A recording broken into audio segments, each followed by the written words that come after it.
Rachel, Hazlett-Karr, and Louisa Barnum. What a wonderful, wonderful time talking to these two ladies. They have a podcast, Magenta FM, where they dive in to growth, to oh my goodness, to so many things. I opened up the conversation and I asked what's the difference between ability and habit, and they talk extensively about the difference between the two. They talk about it in a podcast. That's why I bring it up. But Rachel's had a very interesting background. There's some trauma there. It's terrible, and she fell into Buddhism and healing, and began this journey, and met with Louisa, who's a violinist, professional musician, had some injury, had a dark period, again had went to discovery, went to this journey. They met,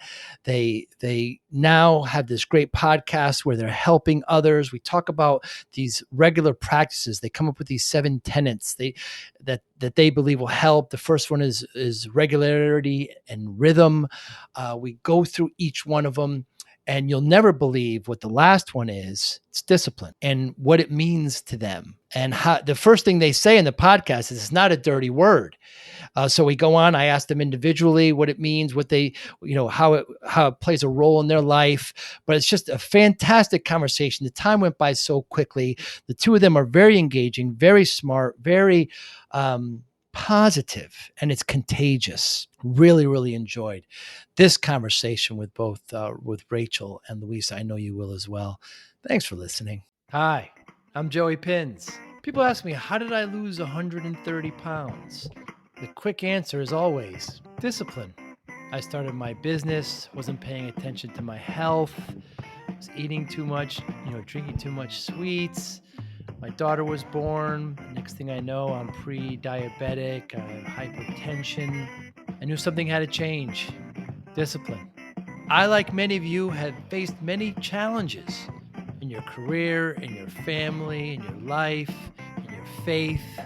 How did you attack them? How did you approach them? How did you solve them, hopefully? It all had to have some degree of discipline. I'm also asked, how did you found and start a tech business? And it lasted over 25 years. Discipline. I was committed to it, enjoyed technology, didn't enjoy some aspects of it, but knew it was necessary. Discipline. Our podcast mission, how do we use discipline to better ourselves and society? Join me, please, as I talk to interesting people and discuss how they use discipline in their family, and their passion, and their careers, and how it helped them.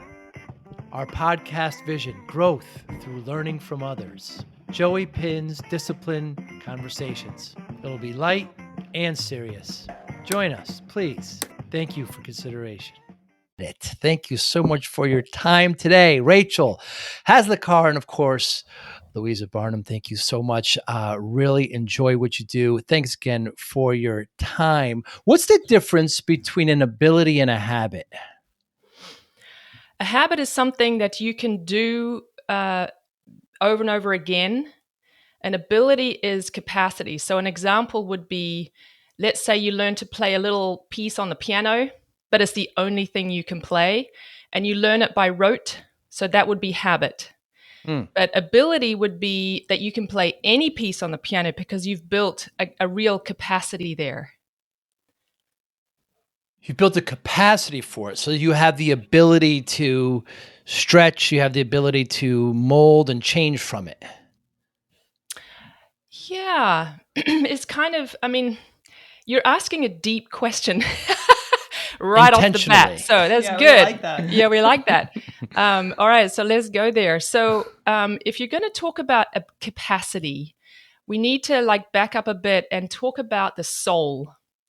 And the soul is a word, it's kind of it's a loaded word because it has a lot of religious overtones, but we don't use it in that sense. We use it as a single syllable, super easy word to describe the sort of totality of our inner experience.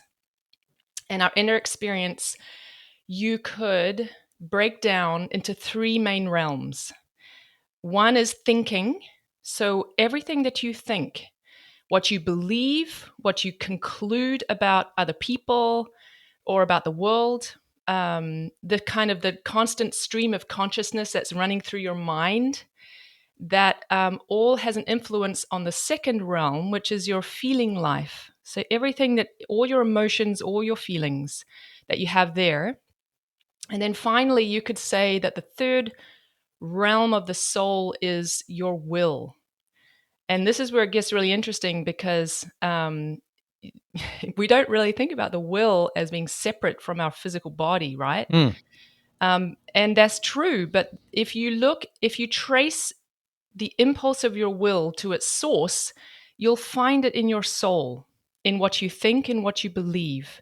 And so there's this constant relationship between these three realms. And a part of inner development is learning how to separate these things out.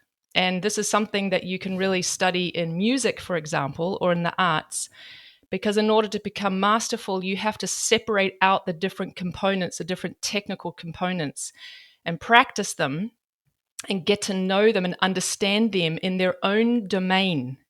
And it's the same with the inner life. If you really want to become masterful, you get to know these realms in their own domain. You have to understand them and their lawfulness. So let me just pause there and see how that's landing. So how does the soul apply to an ability or habit? Yeah, gosh, that's a great question. So this is where we have to get to know the nature of the will. And that's tricky because the will is the hardest part of us to really access consciously. So the thinking life is easiest. It's easy to connect with what you're thinking. And it's a little bit harder to connect to what you're habitually thinking, but you can get there. And then in your feeling life, it's harder to like influence what you feel. So um, just try to stop feeling enraged when you're in it or when you're Mm. angry. You can't just change what you feel. You can change what you think, but it's a lot harder to change what you feel. But in the realm of the will, it is even more difficult to really influence. Like if you're a chronic procrastinator, how do you flip that around? How do you change that? That is harder. And the way Mm. we talk about it is you start in your thinking, you move that into your feeling, and then you can influence your will and you can grow capacity in that way. So in the will, what we have is deep habit, Mm. deep habit. And habit is what we have to become conscious of in our thinking. We have to warm the will with our feeling, and we do that through enthusiasm, for example, through enthusiasm, through commitment, through conviction. We really understand why this habit is not serving us and what we want to, transform it into. And then we get into practice. So the practice would be how can we shift from one deep habit into a capacity that is going to take, like any musician will tell you, a daily practice, baby steps. Mm. And a signature of it all, of the capability, is freedom. Is that there in habit there is a compulsive impulse, where we're not really thinking Or Mm. free. or free. Mm. And with a capability or an ability, we are exercising our own freedom in that action or that activity. And that's the aim of the game, is to become free so that instead of just acting out of habit, we are able to act out of freedom. Like we have a choice in the matter instead of it being compulsive and addictive. Mm. But it's very hard. We can speak from experience. Certainly, Yeah. we all can. But when Yeah. it comes down to will, I mean, many of us truly don't really know what we want. Yeah. That's true.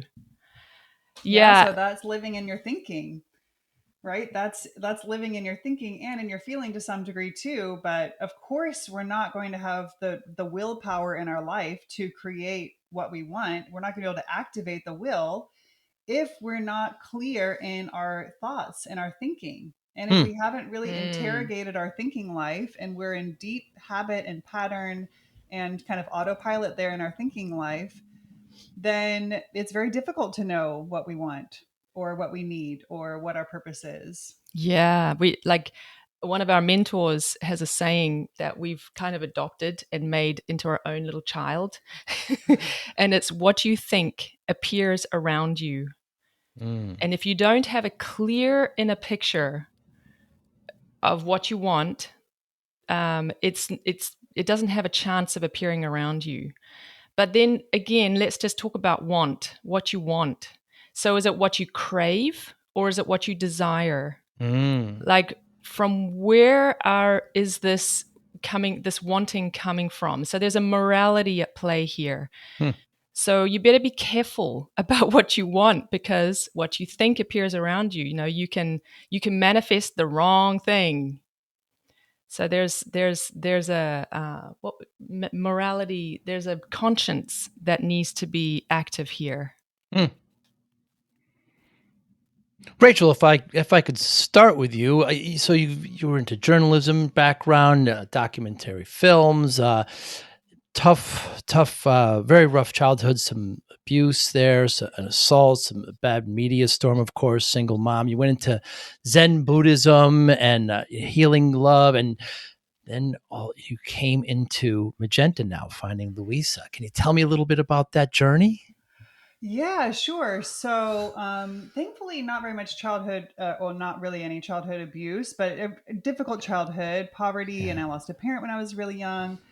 And then I was the victim of a sexual assault when I was in high school, and it became a really big media story. And this was like 20 years ago or so, and the media was even worse at that time with these kinds of situations. And so Mm. there was a lot of trauma, a lot of secondary trauma, and really just dark night of the soul for like a very long period of my life. And through that I was able to um, kind of rise up and feel like this warrior for justice. I went into journalism. I wanted to like reclaim people's voices. I had this strong sense of the injustice in the world. Mm. That's I originally went into journalism and then kind of pivoted to documentary filmmaking because I really wanted to give people their own voice, because I had this experience of having my voice or my experience sort of taken away from me, but reading about it in other people's perspective at this formative point in my life. And I had a lot of strength and willpower to do this work. And that's a very beautiful story, right? Is like the victim sort of overcoming this darkness and surviving and becoming this warrior for justice. But there was also a lot of wound and unconscious sort of pattern and habit operating even in that. So even though it was a good outcome, as far as outcomes can go from a story and an experience like that. And I can credit a lot of different things that sort of helped me get to that point. Um, but it was after I had my son and I was a young single mom. And that's when I started to see that that's when I started to notice these patterns, the negative side of these patterns. Mm. There I was like this strong warrior spirit, but I had a real difficult time with being close and in my feelings, or in this close intimate relationship with this baby. But I had this desire, this deep desire to be a good mom and provide for this child what I didn't get. Mm. Um and so through that I was able, that really sent me on this journey of like going deep and doing some intense healing work and really uncovering, what were the habitual beliefs about the world or beliefs about myself that I was carrying from my experiences. which I could have said like, oh, well, look at me now. I'm this strong, force Survivor. for good. Yeah. But actually, becoming a mom really helped to point me to the places where I still needed healing and where I was in habit, just to kind of keep going with this question that you started with, the habit of kind of keeping a distance, or the habit of going to work. I was really good at going to work and getting hard work done, but that doesn't mean that I was necessarily fulfilling my purpose here on in this life, because I there was a lot of love and warmth and beauty and nurturing, that was in me, and potential that wasn't there because I was in this habitual way of going through the world. And so I got into Zen Buddhism and did a lot of meditation work and did a lot of healing and therapy. And then later on, I sort of discovered some more Western esoteric streams of spiritual insight and study. And I kind of pivoted from documentary filmmaking and into business, which was also like a long time interest of mine. And I was the CEO of a large company. Again, that like strong will, like nothing's going to stop me.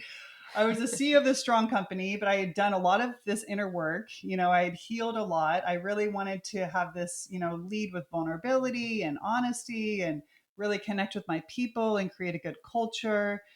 And then around that time, I was, trying to develop this culture. And a friend of mine introduced me to Louisa and her husband Jeff, who were doing more consulting work at the time and really working on capacity building, and these capacities for communication, connection. How do we show up with integrity? How do we connect with? How do we get out of our habit and get into ability? And so we can function as a team and as an organization, as individual leaders. And so they came in and did coaching with my executive team, and they did some trainings across the whole organization. And it was really, powerful work. And then right around COVID, I had left that company and I had a baby, um, and Louisa and Jeff were kind of pivoting their work from consulting more into the form of a school, an online school. And so when my daughter was a few months old, they came to me and asked me if I was interested to come on board. And so we've sort of created this new iteration of Magenta. And but interestingly, we're also sort of exploring consulting again. Yeah, this sort of leadership development and culture development. So it's kind of coming full circle. But that's a bit of my story and how I connected with Louisa and Magenta. And so we bring, when I'm bringing this work forward, and I think Louisa has a similar way of talking about it, like, we're not like spiritual gurus, right? That are like, we have all the answers and we've transcended. We're like standing at the door saying, we've walked this path. We have done a lot of healing, a lot of growth. Have become, very capable, powerful people. We're still doing our work. But we're happy to help kind of hold people's hand and show them the way and show them what worked for us, and hopefully make a difference in this world. And that comes through so well in the podcast. Your energy, how much work you put into it, the way you tell, the way the stories, the way you explain. It's absolutely wonderful. And you, thank you. yeah, and you, Louisa, of course, you're a violinist. opera singer. You could tell because most of your analogies have a musical Yeah, sorry. slant. And no apology. And despite your accent, I originally thought you were from New Jersey, but you are from New Zealand, of Oh, New course. And Jersey. Gosh, that's the first. That's the first time in 25 years anyone's. That's cool. you had a bad injury, of course, and you entered a dark period. You discovered Rudolf Steiner and some Yeah. other Western teachers, and now you've built this path to spirituality. Yeah.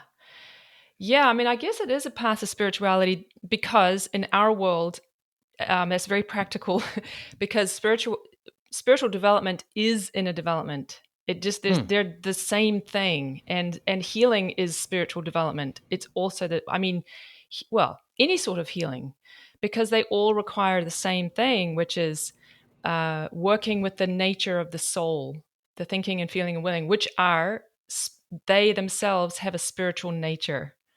And also connecting to a part of ourselves that is fully spiritual. Mm. And a lot of modern frameworks, that maybe see the human being as just a body and a brain, and that the brain is kind of the source of all of our activity.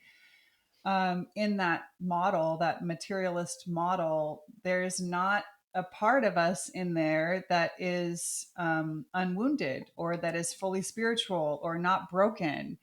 And when you're working from a model of the human being that includes a connection to a part of us that is, fully spiritual, whole, healed, it really changes everything in terms of how we grow, how we heal, and how we approach this work. And it's not unique to just one, particular religious understanding or one particular spiritual stream, but just having that orientation to the human being that way changes how we approach healing, and how we approach our inner work, and becoming real masterful of the inner realm.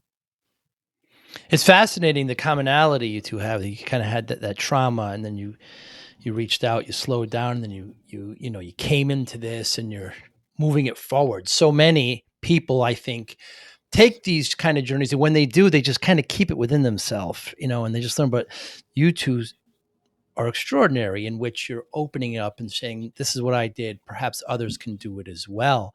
And you're in one of your last episodes, you talk about regular daily practices, and you have like these tenets, the 7 tenets, and the first one was regularity.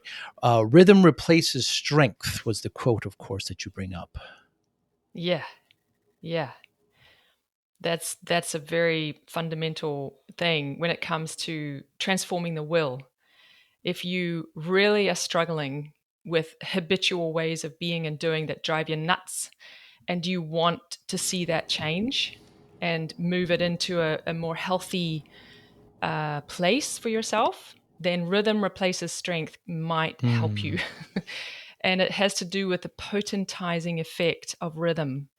Just think about the rhythm in nature, the rhythms in nature. It's just absolutely everywhere.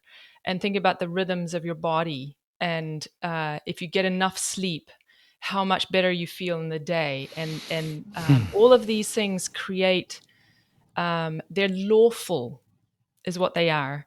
And so when you bring that uh, into the way you do things, if you do a little bit every day, and at the same time every day.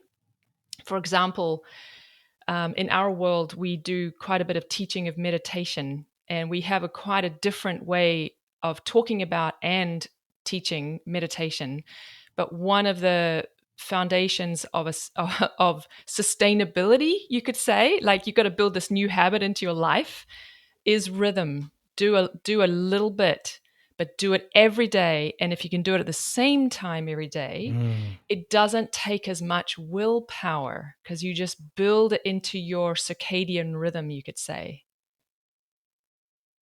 Are you turning it into a habit? Yeah, you kind of are. Well, meditation might be a bit of a unique example because when you start meditating, you can't really stop because your soul begins to really rely on it. And it gives you a kind of a foundation and a grounding like nothing else. And so to stop it would be problematic. So you don't keep going just out of the sheer force of habit. You keep going because it's like brushing your teeth.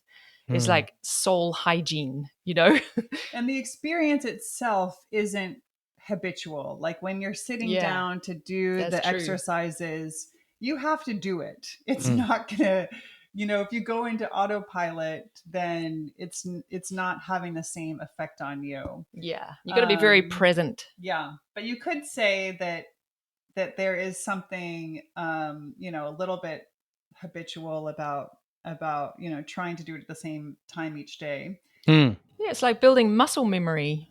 Sorry to go back to the musician, like you have to build things into your deep habit body. You do.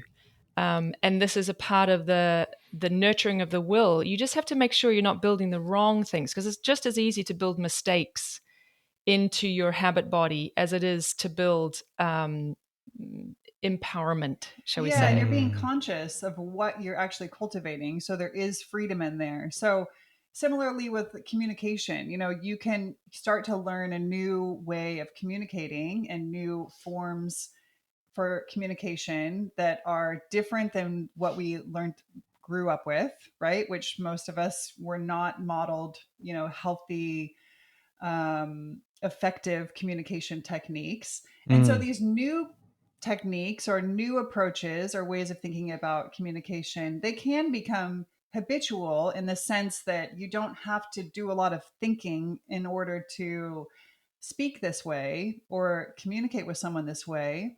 But it's a habit that you've chosen to sort of build and Incorporate. grow. Yeah. Yeah. I continually need to be reminded about communication, that it's just about not about talking. It's much more about listening, often is the case as well. Your second tenet, why do the practices and what they are doing? Why do the practices and what those practices are doing? Right. Well, that relates to the anatomy of the soul that we were talking about earlier with thinking, feeling, and willing. If you're going to work in a medium, in a creative medium, or any medium, you really have to understand its tendencies, its laws. And the laws of the soul are different from the laws of the physical world. Mm. So uh, you have to understand them so that the exercises that you do are effective.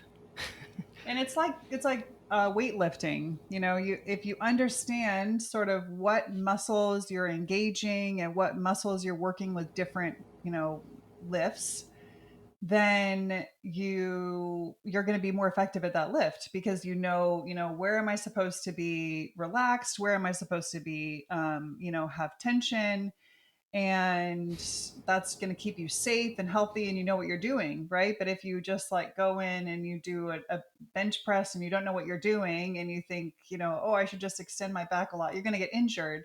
And so a lot of people, I think, these days go into a meditation practice that maybe they found on YouTube or that they just came across, and they don't necessarily understand like what the meditation is meant to be doing.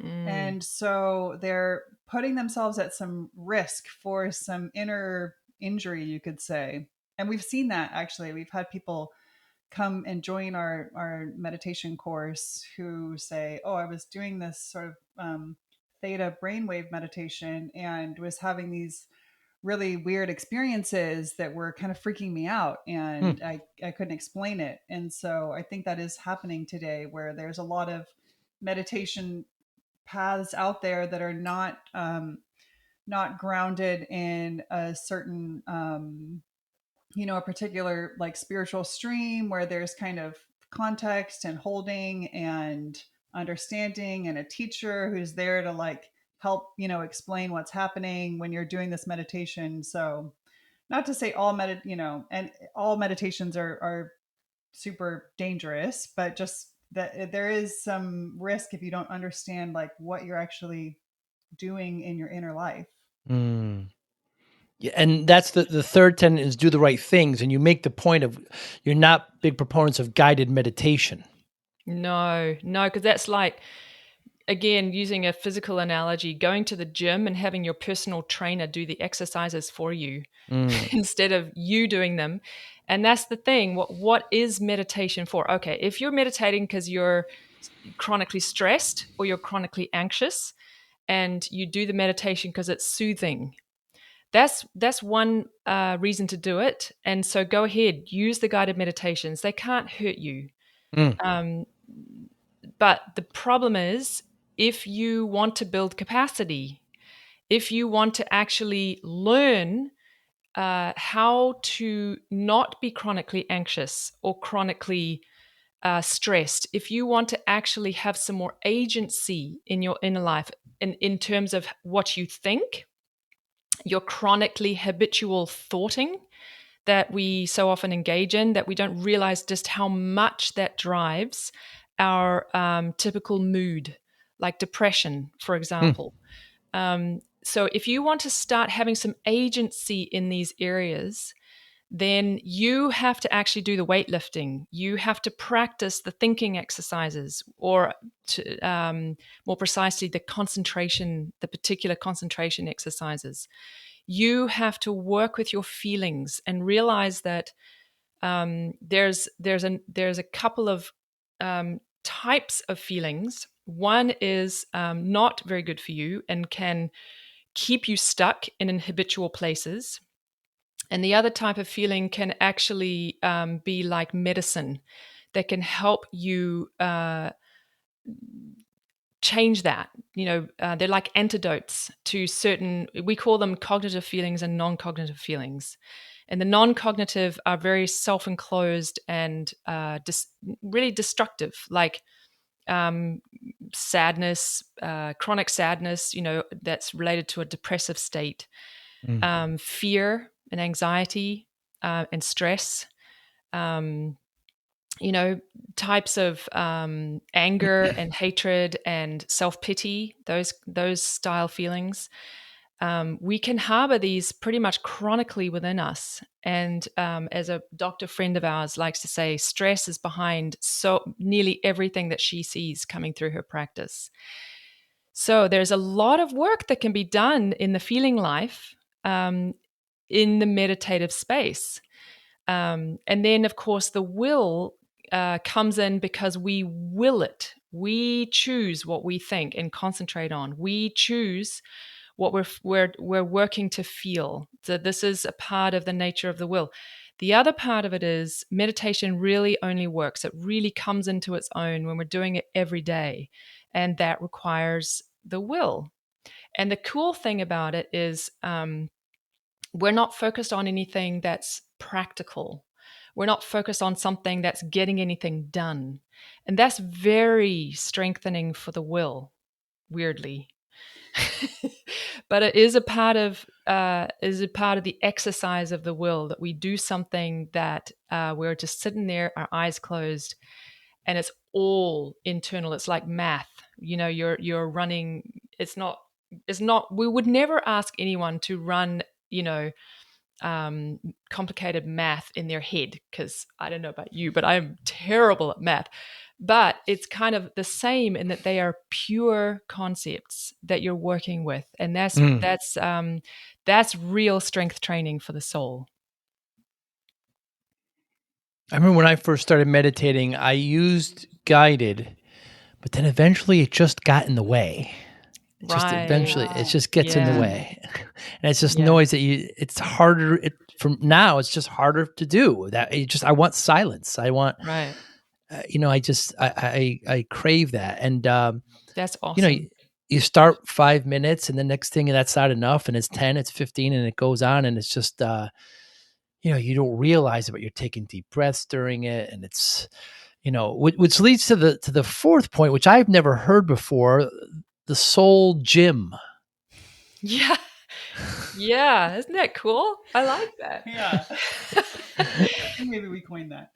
I think we did. That's where I got it from. Yeah. We did coin it, and it's apt, because that's really what, I mean, when you really think about it, the inner life, like, I don't know, I've been doing this for so long that it can be hard for me to know how it is for someone who's not immersed in this world the way that I am. And so I don't like to make any assumptions. But I think that when you think about fitness of the physical body and how great that makes you feel, it's the same with the inner life. That when you're fit in your inner life, the way that you move through the world, the way that the world responds to you, changes pretty fundamentally. And so the fitness in the soul in this way, in your thinking, not so that you can think better, but so that you can actually be present in your thinking, so that you have a say, you have some agency over what you're thinking. Because what really is happening is interesting, because in our membership right now, people are complaining because they have to do a concentration exercise and they are struggling to understand why. And so the reason why is because we think we can think just fine, thank you very much, no problem. But what we don't realize is that something is thinking in us. We are not actually in charge until we take the reins in our own hands. But that takes exercise, because we have weak muscles there. I don't mean that you can, think like you sit down at your desk and you can really focus and concentrate. There's a lot of people who are really good at that. I mean something else. I mean, all throughout the day, there's this constant chatter. And that constant chatter is a subliminal thing. And you don't know that it's happening until you become aware of it. And this is a part of the strength training. Like, when you first start exercising, you're hurting in places that you didn't even know you had muscles there. It's like that. You're not aware of this, and it lives in this subliminal space in your soul. And the reason why it's there is because, and this, we're going to touch in on the spiritual nature of the human being, because there's an element to us called the shadow. And this shadow realm is where our untransformed wounds and unconscious thought forms and what we call finished worlds exist.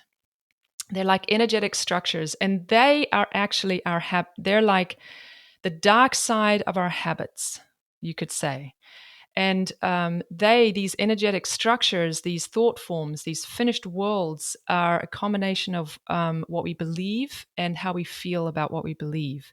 And they're closed loops, and they're deeply habitual to the point where they're actually addictive. They're very, very difficult to transform, or redeem is really a more accurate word for how they're healed.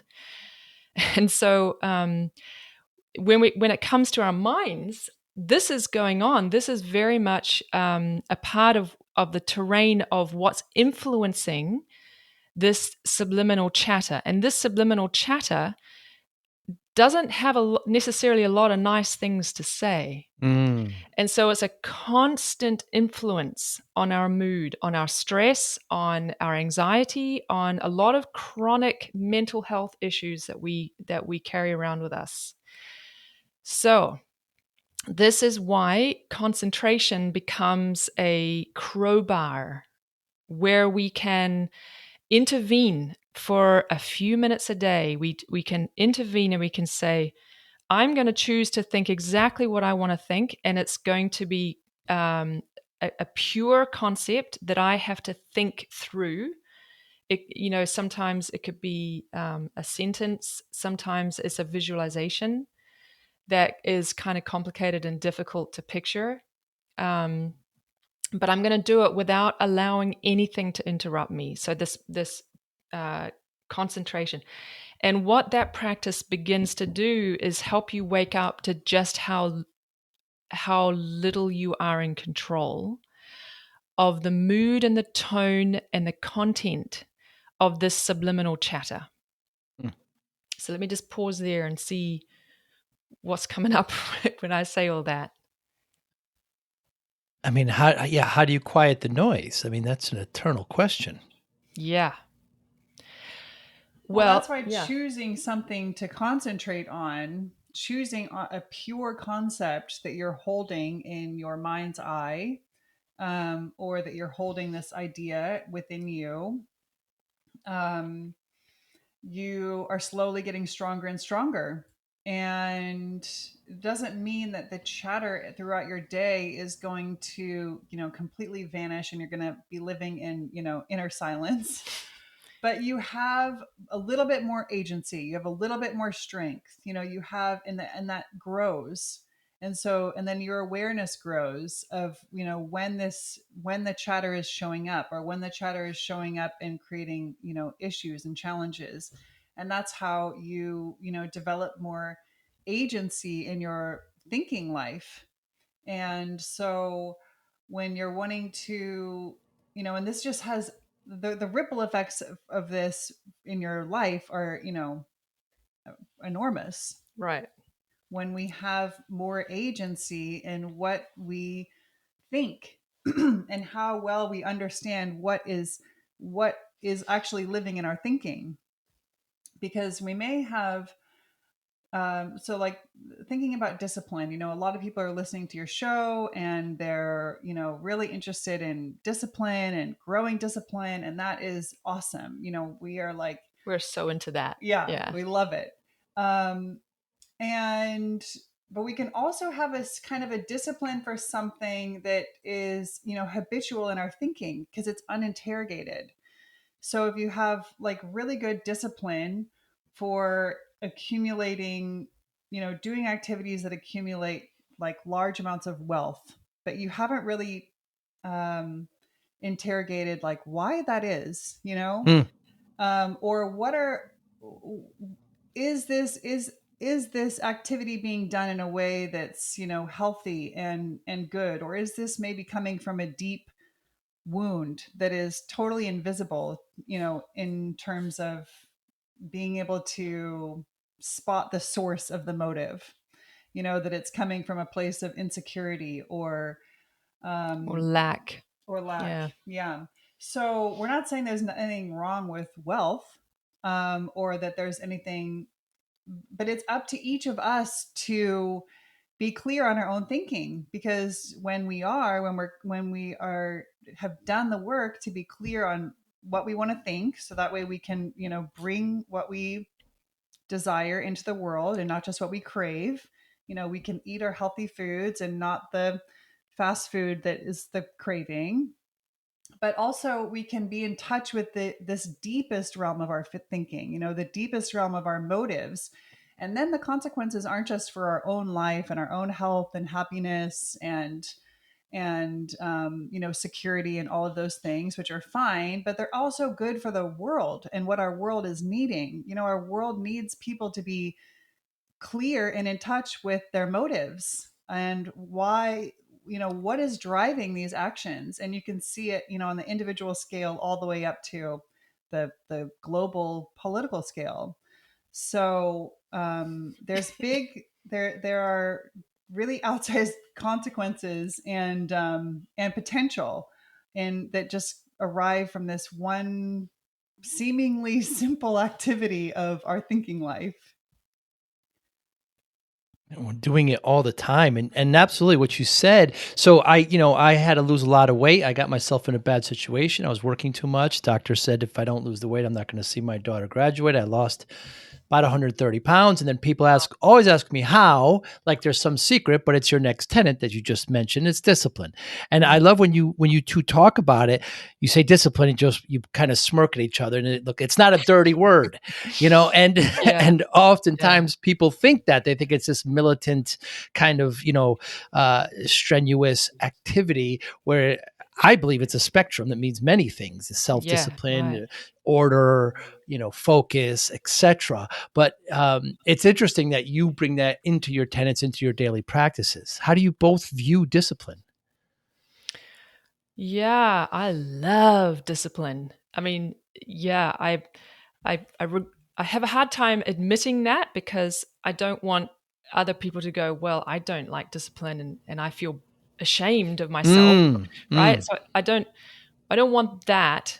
But I and I was privileged in that I got an early exposure to discipline and the rewards of discipline in music. And what I loved about music and miss to this very day is, you go into your practice room and you have to focus on the technique of playing the violin, for example, in this very meditative way. It requires tremendous discipline to separate out all the, technical difficulties. Like, let's say you have a piece of music, it's really, really difficult. There's no way in hell you can play it, but you have to perform it in 2 weeks. What are you going to do? What you have to do is break down the components into their single smallest elements, and you work with them individually, and then you put them together, and you do it in such a way that in 2 weeks you can play it. And that's like cracking the code. You crack the code on practice and the discipline of it. And it's not a physical discipline, it's a mental discipline. And that's what I learned to do as a violinist. And I'm so grateful for that early exposure, because the thing about the will is that it's painful to develop it. It's painful to build it and strengthen it. There's just no other way of putting it. I learned discipline in the violin, but let me just tell you, that did not translate to the rest of my life. I was very hopeless until I had kids. I couldn't organize myself out of a paper bag, but I cracked the code on playing the violin. And so then when I had little kids, I really had to learn to become disciplined in all areas of my life. And and that was, it's much better to do it when you're young than it is when you're an adult. I know this from experience. But fortunately, I did have the lessons from playing the violin. But this is something that Rachel and I really do bring in Magenta, is this cracking the code on how do you get from an impossible situation, what we would call a checkmate or a stalemate in your life. How do you get from that to out of that and into forward movement, into a flow with life? And that's what we've really put a lot of work and effort and research and thinking, and drawn a lot from our own experiences to lay out a map, lay out a path. We've got all these tools and protocols, you could say, these methods for how you can work with this in perhaps you could call it in a formal way rather than an idiosyncratic way. And Rachel, your view on discipline? Well, discipline is freedom in a lot of ways, to be in the activity, in the mindset, in the feeling that you're embodying. If you have the discipline to if you have the discipline to create capacities in these areas, then you have freedom in your life. And there's no resistance, right? Like if you like me doing the dish, or you doing the dishes, like you have such a strong will, Rachel. Like you have no problem just getting up and getting it done. There's no resistance in you. That's freedom. Yeah. But I did have to make peace with doing the dishes. I mean, that was honestly part of my journey. I remember being in my 20s, and I just, I was a single mom, and I hated the dishes. Oh, really? Yeah, I did. And then just something switched. I read something, and I just came to this like new, it was an instantaneous switch. Not all of them happen like this. A lot of times it's gradual. Yeah. But in regards to the dishes, it was like something switched in me. And from that day on, I was like, I'm going to like doing the dishes. Like it's good. I'm going to like it. And not to say that this is like the model for how you do all change. This is kind of a unique case study, but Right. in that case, it did shift for me. And, now I have no problem with the dishes. And that's another clue into it, or a secret into the will, which is understanding. So we spend a lot of time in Magenta laying out the conceptual framework within which people can understand why. So this is why having an anatomy of the inner life is so important, because you've got to understand what you're doing, why you're doing it, and how to do it, so that you have that, what we call warmth of enthusiasm. And that warmth of enthusiasm is what fires the will. When you have an idea and you're really enthusiastic about it, and you're gung-ho, and you're really productive, but then eventually the enthusiasm drains away for whatever reason, and then you can't bring yourself to do it anymore. It like a new exercise regime or whatever. That's because the will really thrives on enthusiasm. So if you can find a conceptual way back into why you should be excited about your exercise regime, if you can find your why, that is can really help you just keep going, keep sustaining it. And when all that runs out, rhythm. Back to the rhythm. You both have great quotes and thought-provoking, statements. You've got great short videos on YouTube, and you cut them down on TikTok and others. And there's just one that I have to ask, and this is going to be the first time it's ever been asked in human history. What is love? Oh my goodness, what is love? Well, you could say that love is a kind of freedom.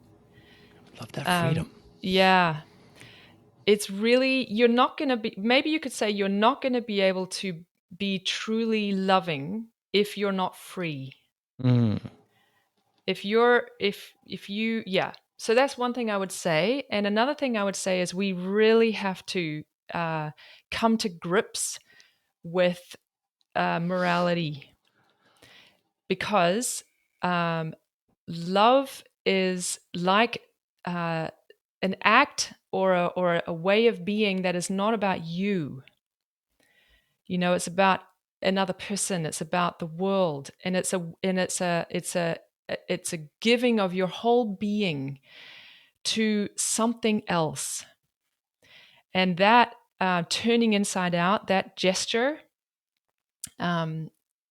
is really hard for us modern humans in our time to really engage with, I think. What do you think, Rachel? Yeah, I mean, in some contexts, it's very easy. And so those are the areas that I think we often associate with love, It's easy to love your children, especially when they're young and cute. As far as and obedient. Obedient, yes. I have a 16-year-old, so you know all about it. No, actually, it's easy to love him too. But Yeah. Of course. It's easy to love your children. It's easy to, love your partner when they're exactly who you want them to be. But yes, holding others, holding the situation with sort of a conscience of understanding and compassion and care and generosity and holding the whole in the same putting others before ourselves. This is hard work. This isn't natural. This is it's not it's something that we have to really work for. Yeah, we aspire to it. Yeah, but it's worth the effort.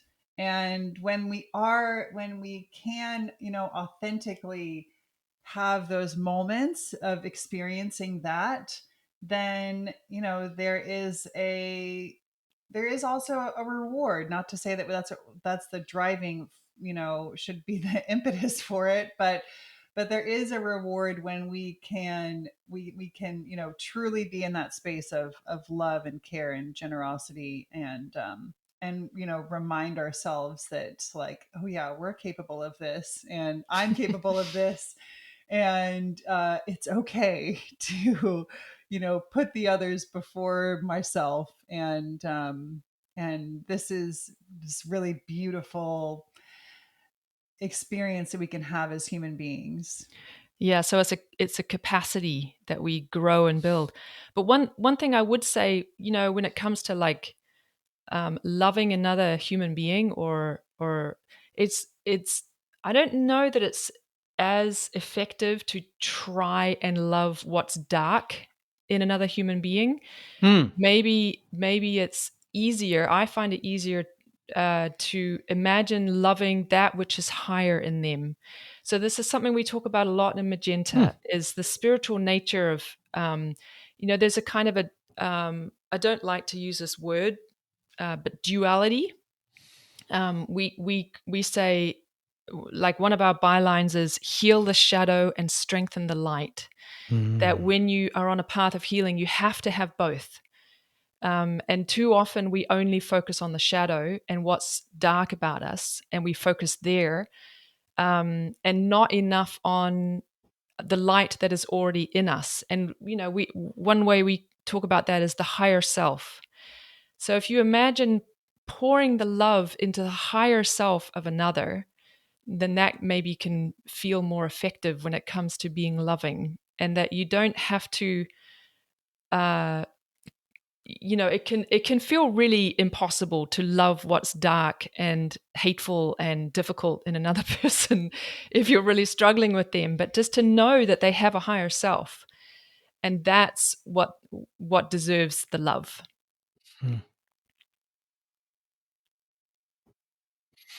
Lot to take in there. Rachel Hazlett-Karr, what motivates you? Well, I am only motivated by love. No. How ironic. Oh, I try. I aim to be motivated by love, but a lot of things motivate me. But I am motivated by wanting to make the world a better place and to see healing in our world. And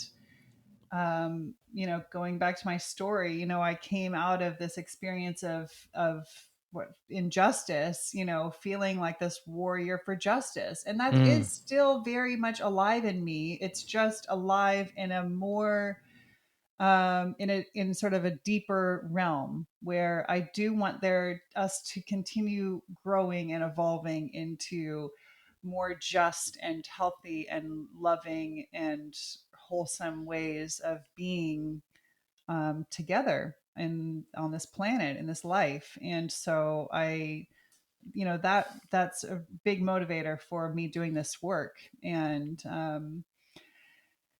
to be the best mom I can be, and the best wife I can be, and the best friend I can be. I'll And the admit I'm best not business always partner. the best friend. Oh, that's nice.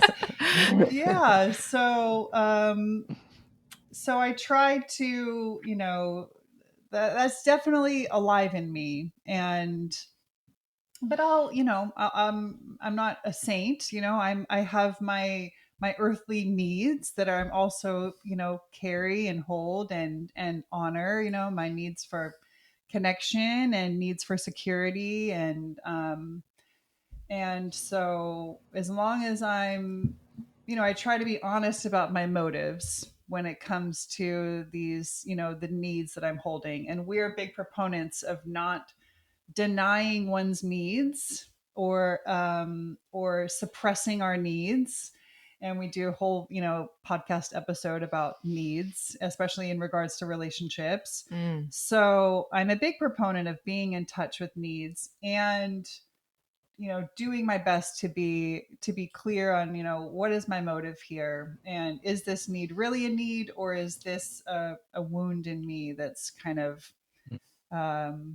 crying out for some attention and sort of acting through me.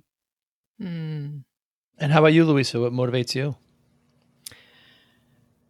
That's been a topic between my husband and myself in the last couple of days. So it's kind of cool that you're asking. Our motives, we've observed, have changed over the years. And what used to drive us really dried up, you could say. and something else has arisen. Like I'm 51, and the last 10 years have been real ass kickers, you could say, if I can put it that way. And I think, in our 30s, we were driven by a lot of ambition. But then we found that the pictures, the imaginations that we held of what we thought we should become, they just did not turn out that way at all. And that was a really great training, you could say. It was really tough because it was the death of ambition, but it enabled the birth of something else to arise. And that is what I live with now, which is a kind of a lack of attachment to outcome, and the desire to serve. And however that comes about, however I can serve, that's what I want to do. I'm not bothered by ambition anymore. It doesn't mean that but because I have discipline, I can work really hard and I can sustain it. And there's not a lot else in my life that I do other than, work. But that's okay. I don't burn out because I don't have this burden of ambition. I don't know if that makes any sense, but anyway, that's the kind of the content that my husband and I have been talking about, because we both had a similar experience with this.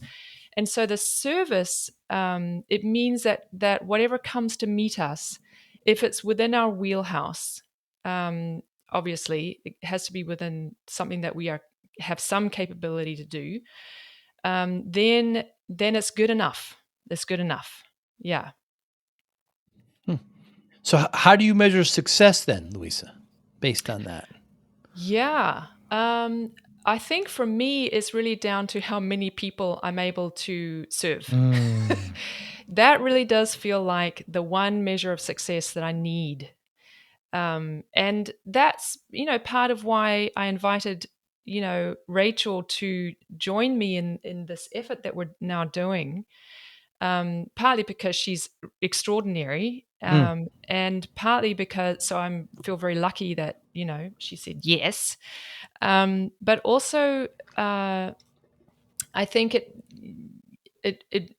really has to do with this desire to meet as many people as possible, meet as many people as possible with what we have, to see if it can be of help, and not hold back because of laziness in our thinking, or laziness in the feeling, meaning, oh, I don't know if people will want this, and doubt, basically. But to work as if you're ambitious, you see what I'm saying, without actually having the ambition. That takes discipline. So yeah, I really do think that serving as many people as possible, but staying very, very true to who we are and how we are. And Rachel is really hot on this. She's like, we have to be honest. We have to be truthful. And it's true. So we would never compromise our mission or our being, who we are, for the sake of popularity or anything like that. But we have to do everything we possibly can to get the word out as far as we can, to serve as many as we can. And how about you, Rachel? How do you measure success? Yeah, that's a good question. And you had a really good answer. Thank I you. really enjoyed hearing that. What you guys have been in dialogue about. Yeah. Given your Yes. motivation.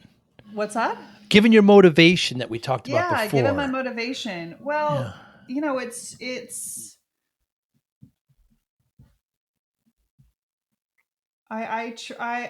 I think that one of the biggest measures of success is just how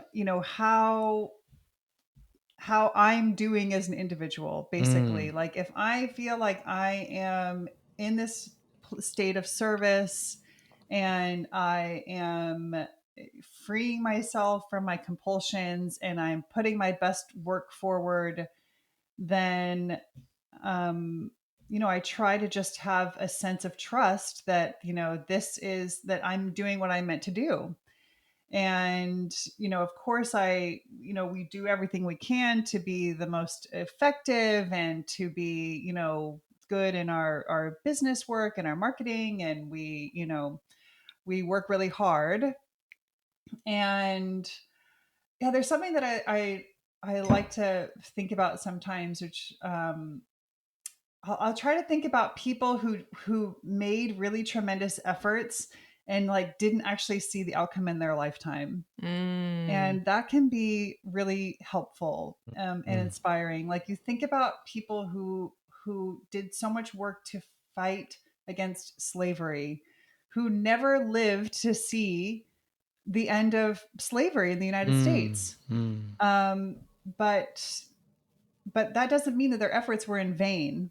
And so this is an ideal. This is what I hold when I'm like in dialogue with my husband about, am I doing the best work in the world? Am I like making a difference? And, I just have to trust that as long as I get out of my own way with my shadow or my wounds or my small, self or, and I'm clear on my motives, which do include security for my family and happiness and health for my family and my community and our larger community that we live in.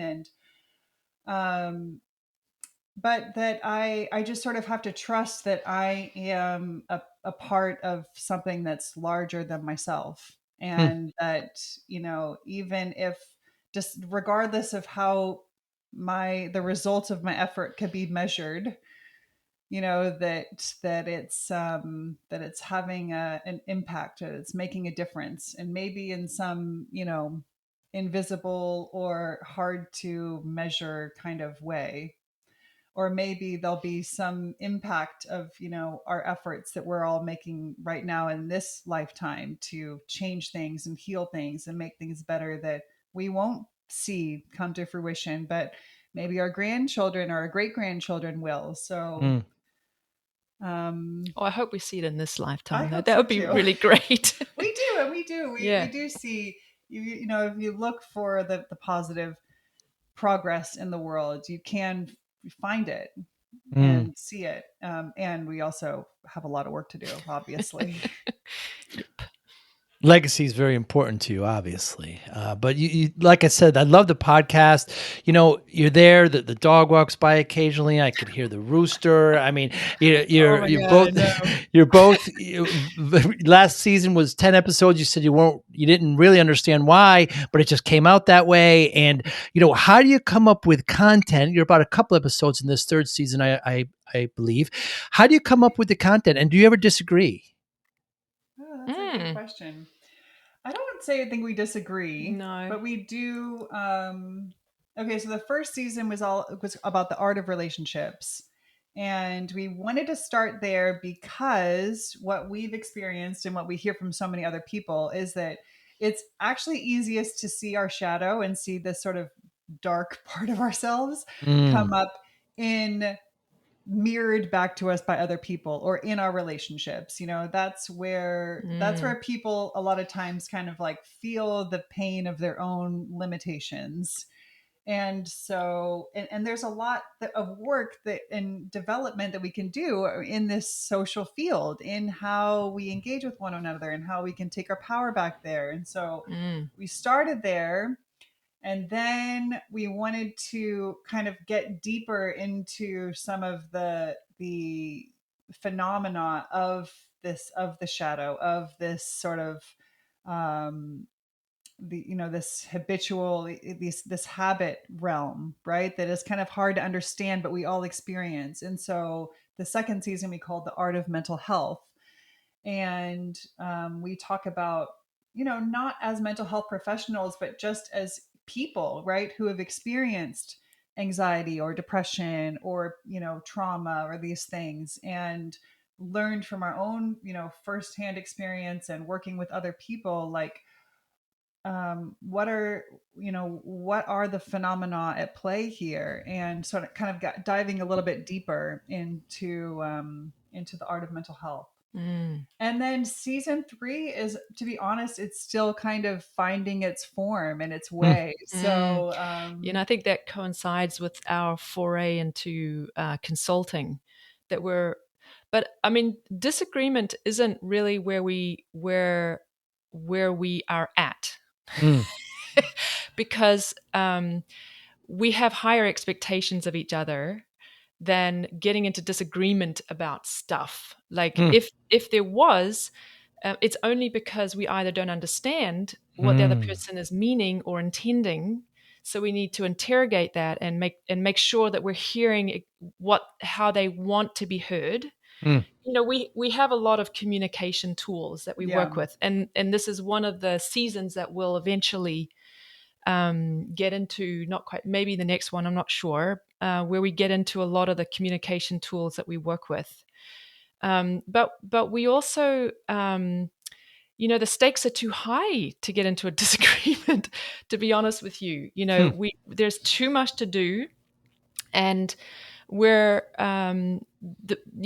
we are working together for a reason. Like there's a karmic relationship at play here, and it's not about the dynamics of our relationship. It's about getting the work out there as best as we can, and that's where we're struggling. If there's struggle, that's where it'll be, but not necessarily, in a constant dynamic struggle. And if it is, then we have to, we have to walk our talk. We use our tools. We own our stuff. We watch our projection. All the stuff we talk about in seasons 1 and 2. You eat your own dog food. Well, I wouldn't go that far. It's an American expression. Perhaps you're unfamiliar. Okay. Yeah. Okay, we do have good dog food. It's true. And we have Ladies, a lot of it too. Yeah. I'm so excited. I was so excited when you accepted this. I love what you do. Please keep doing it. Anybody who's listening, how can we get in touch with you? Well, our website is magenta.fm. Like the radio station. Yeah. So www.magenta.fm. And a really good way to sort of get familiar with our work is we have a free 5-day challenge on our website, right on the homepage. So you'll just sign up and you get things sent to your email for 5 days. And that gives you a taste of kind of our world, our approach, our more of these concepts that we've been sharing with you today. And then, of course, through our podcast and YouTube show, which is called Magenta FM. And you can find it on any podcasting app and on YouTube. And like we just said, we've got 2 seasons, starting our 3rd season now. So there's a lot to choose from there in terms of which topic jumps out at you as something that might be, relatable to what you're going through in your life right now. And if you sign up for our the freebie that's on our homepage called How to Do Soul Work, it's just a kind of a introductory way into the the intensity, but also the efficiency of the way that we work. You will also be signing up for our newsletter, which we send out like once a week, usually, and there are some little tasty tidbits there, and sometimes we do free stuff on there. Like we just recently did a 3-part video series for free. So if you get in on that, then you're in touch with our world in that way too. Very good. So excited. Thank you for your time today. It's absolutely wonderful. I look forward to hearing more and more work. And, if I'm ever in the North California area, maybe we'll get together and have a cup of coffee. Yeah. Thank you so much, ladies. You be well. Yeah, you too. Thank you so much. This was really fun. Bye now. Bye. Thank you for listening and or viewing Joey Pinz Discipline Conversations. Please share this episode with 1 or 2 of your friends who you think may benefit from the episode. Our website, www.joeypinz.com. There you'll find lots of resources and you could join our mailing list. Please follow us on all our social media, Instagram, Twitter, Facebook. Podcast information, the video version of our podcast is on YouTube. Please subscribe. Audio is on all major podcasting platforms. Please follow them. And if you like it, please consider giving 5-star rating. Would really appreciate that. Would you like to financially support the podcast?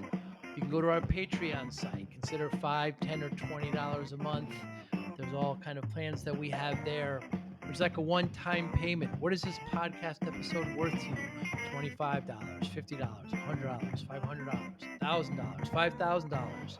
You be the judge. You can go to our PayPal account to do that as well. Thank you again for listening or watching Joey Pinz Discipline Conversations.